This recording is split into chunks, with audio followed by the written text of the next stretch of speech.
Hi hello namaste, welcome back my YouTube channel Shivalakshmi Shri vlogs. ಇವತ್ತಿನ ರೆಸಿಪಿಯಲ್ಲಿ ನಾನು ಒಂದು ಸ್ವೀಟ್ ರೆಸಿಪಿ ಮಾಡ್ತಾಯಿದ್ದೀನಿ. ಬ್ರೆಡ್ಡಿನಿಂದ ಮಾಡುವಂಥ ಸ್ವೀಟ್ ರೆಸಿಪಿಯಾಗಿದೆ.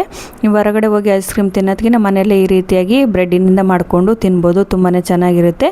ನೋಡಿ, ಇವಾಗ ಬನ್ನಿ ಸ್ಟೆಪ್ ಬೈ ಸ್ಟೆಪ್ ತೋರಿಸ್ತಾ ಹೋಗ್ತೀನಿ ಯಾವ ರೀತಿಯಾಗಿ ಮಾಡೋದು ಅಂತ. ಮೊದಲನೇದಾಗಿ ಇಲ್ಲಿ ಬ್ರೆಡ್ಡನ್ನು ತೊಗೊಂಡಿದ್ದೀನಿ. ಸೈಡ್ದೆಲ್ಲ ಕಟ್ ಮಾಡಿ ರೆಡಿ ಮಾಡಿ ಇಟ್ಕೊಂಡಿದ್ದೀನಿ. ಸ್ವಲ್ಪ ಚೆರಿ ಹಾಗೆ ಟುಟಿ ಫುಟಿ ತೊಗೊಂಡಿದ್ದೀನಿ. ಹಾಗೆ ಡ್ರೈ ಫ್ರೂಟ್ಸನ್ನು ಸಹ ಕಟ್ ಮಾಡಿ ಸಣ್ಣದಾಗಿ ಇಟ್ಕೊಂಡಿದ್ದೀನಿ. 1 ಕಪ್ ಶುಗರ್ ತೊಗೊಂಡಿದ್ದೀನಿ. ಹಾಗೆ 1-2 ಸ್ಪೂನ್ ಆಗೋಷ್ಟು ಕಸ್ಟರ್ಡ್ ಪುಡಿ, ವೆನಿಲಾ ಕಸ್ಟರ್ಡ್ ಪುಡಿನ ತೊಗೊಂಡಿದ್ದೀನಿ. ಹಾಗೆ 1/2 ಲೀಟ್ರ್ ಹಾಲನ್ನು ಸಹ ತೊಗೊಂಡಿದ್ದೀನಿ. ಮೊದಲನೇದಾಗಿ 1 ಕಪ್ಪಿಗೆ ಹಾಲು ಹಾಕ್ಕೊಂಡು ಅದಕ್ಕೆ 2 ಸ್ಪೂನ್ ಆಗೋಷ್ಟು ಕಸ್ಟರ್ಡ್ ಪುಡಿ ಹಾಕ್ಕೊಂಡು ಚೆನ್ನಾಗಿ ಕಲಿಸ್ಕೋಬೇಕಾಗುತ್ತೆ. ನೀಟಾಗಿ ಗಂಟಿಲ್ದಂಗೆ ರೆಡಿ ಮಾಡ್ಕೋಬೇಕು. ವೆನಿಲಾ ಕಸ್ಟರ್ಡ್ ಪುಡಿ ತೊಗೊಂಡಿದ್ದೀನಿ. ನಿಮಗೆ ಯಾವ್ದು ಫ್ಲೇವರ್ ಇಷ್ಟ ಆಗುತ್ತೋ ನೋಡಿಕೊಂಡು ತೊಗೋಬೇಕಾಗುತ್ತೆ. ನೋಡಿ, ಗಂಟಿಲ್ದಂಗೆ ಮಿಕ್ಸ್ ಮಾಡ್ಕೋಬೇಕು. ಫಸ್ಟಿಗೆ ಇದನ್ನು ರೆಡಿ ಮಾಡಿ ಇಟ್ಕೋಬೇಕಾಗುತ್ತೆ. ಚೆನ್ನಾಗಿ ಮಿಕ್ಸ್ ಮಾಡ್ಕೋಬೇಕು. ಈ ರೆಸಿಪಿನೂ ಸಹ ನೀವು ಸಹ ಒಮ್ಮೆ ಟ್ರೈ ಮಾಡಿ ಅಂತ ಹೇಳ್ತಿದ್ದೀನಿ. ತುಂಬಾ ಚೆನ್ನಾಗಿರುತ್ತೆ. ಈ ಸಮ್ಮರ್ ಸೀಸನಲ್ಲಿ ಏನಾರು ಕೋಲ್ಡಾಗಿ ತಿನ್ಬೇಕನ್ಸಿದಾಗ ಈ ರೆಸಿಪಿ ಖಂಡಿತ ಟ್ರೈ ಮಾಡಿ. ನೋಡಿ, ಇವಾಗ ಹಾಲನ್ನು ಕಾಯೋದಕ್ಕೆ ಇಟ್ಟಿದ್ದೀನಿ. ಹಾಲು ಕುದಿ ಬಂದಮೇಲೆ ಶುಗರ್ ಏನು ತೊಗೊಂಡಿದ್ವಲ್ಲ 1 ಕಪ್ ಆಗೋಷ್ಟು ಅದನ್ನು ಹಾಕ್ಕೊತಿದ್ದೀನಿ. ನಿಮಗೆ ಸ್ವೀಟ್ ಅನುಗುಣವಾಗಿ ನೋಡ್ಕೊಂಡು ಯೂಸ್ ಮಾಡ್ಕೊಳ್ಳಿ. ನೋಡಿ, ಹಾಲು ಸಹ ಕುದೀತಾ ಇದೆ. 1 ಕಪ್ ಆಗೋಷ್ಟು ಶುಗರನ್ನು ಸಹ ಹಾಕ್ಕೊಳ್ತಾ ಇದ್ದೀನಿ. ಶುಗರ್ ಕರಗೋ ತನಕ ಚೆನ್ನಾಗಿ ಕೈ ಆಡಿಸ್ತಾನೆ ಇರಬೇಕು.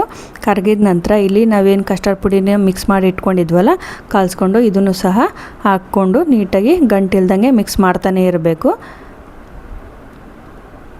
ಕಾಲಿಸ್ತಾನೆ ಇರಬೇಕು, ಯಾಕಂದರೆ ಗಂಟಾಗೋ ಚಾನ್ಸ್ ಇರುತ್ತೆ, ಗಟ್ಟಿ ಆಗುತ್ತೆ. ಆ ರೀತಿಯಾಗಿ ಅಲ್ಲಿ ತನಕ ನಾವು ಕೈ ಆಡ್ತಾನೆ ಇರಬೇಕು. ನೀವು ಇದಕ್ಕೆ ಡ್ರೈ ಫ್ರೂಟ್ಸ್ನ ಯೂಸ್ ಮಾಡೋ ಬದಲಿ ಬೇಡಪ್ಪ ನಮಗೆ ಡ್ರೈ ಫ್ರೂಟ್ಸ್ ಅಂದರೆ ಫ್ರೂಟು ಸಹ ಯೂಸ್ ಮಾಡ್ಕೋಬೋದು, ಇನ್ನೂ ಚೆನ್ನಾಗಿ ಬರುತ್ತೆ ಟೇಸ್ಟಾಗಿ.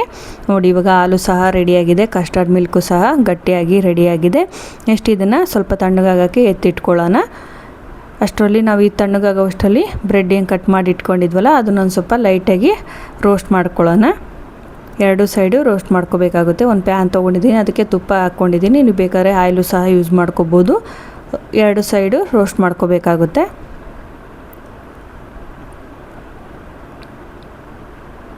ನೋಡಿ, ಇವಾಗ ಬ್ರೆಡ್ಡನ್ನು ಸಹ 2 ಸೈಡು ರೋಸ್ಟ್ ಮಾಡಿ ಎತ್ತಿಟ್ಕೊಂಡಿದ್ದೀನಿ. ಮಿಲ್ಕು ಸಹ ರೆಡಿಯಾಗಿದೆ.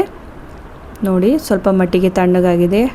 ಎಷ್ಟು ಗಟ್ಟಿಯಾಗಿ ಬಂದಿದೆ ಅಂತ ತೋರಿಸ್ತೀನಿ. ನೋಡಿ, ಮಿಲ್ಕು ಇಷ್ಟು ಟೆಕ್ಸ್ಚರಲ್ಲಿರಬೇಕು. ನೋಡಿ, ನಾನು ಮನೇಲಿ ಕೇಕ್ ಮೌಲ್ಡಿಲ್ಲ, ಅದಕ್ಕೆ ನಾನು ಸ್ಟೀಲ್ ಬಾಕ್ಸ್ದು ಕಂಟೈನರ್ ತೊಗೊಂಡಿದ್ದೀನಿ. ಫಸ್ಟ್ ಸ್ಟೆಪ್ಪು ಬ್ರೆಡ್ಡನ್ನು ಇಟ್ಕೊತೀನಿ ನೀಟಾಗಿ.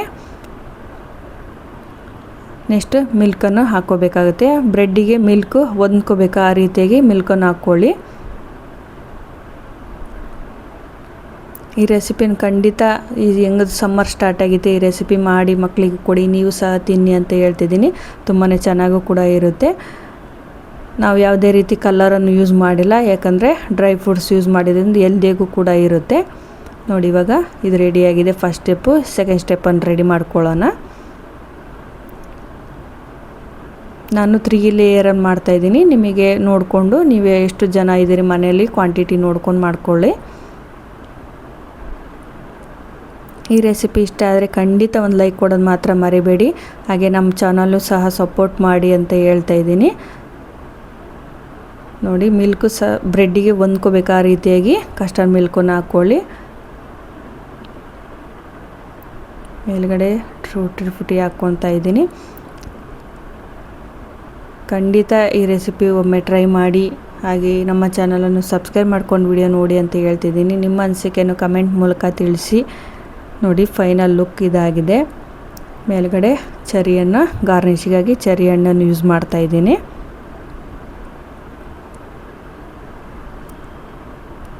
ಮಕ್ಕಳಿಗೆ ಕಲರ್ಫುಲ್ಲಾಗಿ ಮಾಡಿಕೊಟ್ರೆ ತುಂಬಾ ಟೇಸ್ಟಿಯಾಗಿ ಇಷ್ಟಪಟ್ಟು ತಿಂತಾರೆ. ನೋಡಿ, ಫೈನಲ್ ಲುಕ್ ರೆಡಿಯಾಗಿದೆ. ಇದನ್ನು ಇವಾಗ 1-2 ಅವರ್ಸ್ ಫ್ರಿಜ್ಜಲ್ಲಿ ಸ್ಟೋರ್ ಮಾಡಬೇಕಾಗುತ್ತೆ, ಯಾಕಂದರೆ ಅದು ಗಟ್ಟಿ ಆಗಬೇಕು. ಅದಕ್ಕೆ ಫ್ರಿಜ್ಜಲ್ಲಿ ಇಡಬೇಕಾಗುತ್ತೆ.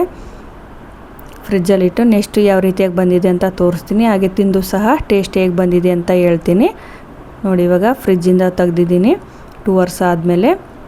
ನೋಡಿ, ಗಟ್ಟಿಗೆ ಸಹ ಆಗಿದೆ. ಈಗ ಒಂದು ಬಟ್ಲಿಗೆ ಹಾಕ್ಕೊಂಡು ತಿಂದು ಟೇಸ್ಟ್ ಮಾಡ್ತೀನಿ, ಹೇಗೆ ಬಂದಿದೆ ಅಂತ ತಿಳಿಸ್ತೀನಿ. ನೋಡಿ, ಎಷ್ಟು ಕಲರ್ಫುಲ್ಲಾಗಿ, ನೋಡೋದಕ್ಕೂ ಸಹ ತುಂಬಾ ಕಲರ್ಫುಲ್ಲಾಗಿ ಕಾಣ್ತಾ ಇದೆ. ನೋಡಿ, ಇವಾಗ ತಿಂತಾಯಿದ್ದೀನಿ. ತುಂಬಾ ಚೆನ್ನಾಗಿದೆ. ಆ ಡ್ರೈ ಫ್ರೂಟ್ಸ್ ಹಾಕಿರೋದು ಮಧ್ಯೆ ಮಧ್ಯೆ ಒಂದು ಸಿಗ್ತಾ ಇರುತ್ತೆ, ತುಂಬಾ ಚೆನ್ನಾಗಿರುತ್ತೆ. ಖಂಡಿತ ಈ ರೆಸಿಪಿ ನೀವು ಸಹ ಟ್ರೈ ಮಾಡಿ ಅಂತ ಹೇಳ್ತಿದ್ದೀನಿ. ಹಾಗೆ ಈ ರೆಸಿಪಿ ಇಷ್ಟ ಆದರೆ ಲೈಕ್ ಮಾಡಿ, ಶೇರ್ ಮಾಡಿ, ಹಾಗೆ ನಮ್ಮ ಚಾನಲನ್ನು ಸಬ್ಸ್ಕ್ರೈಬ್ ಮಾಡ್ಕೊಂಡು ವಿಡಿಯೋ ನೋಡಿ ಅಂತ ಹೇಳ್ತಿದ್ದೀನಿ. ವಿಡಿಯೋ ನೋಡಿದ ನಿಮ್ಮೆಲ್ಲರಿಗೂ ಧನ್ಯವಾದಗಳು ತಿಳಿಸ್ತಾ ಇದ್ದೀನಿ. Thank you so much.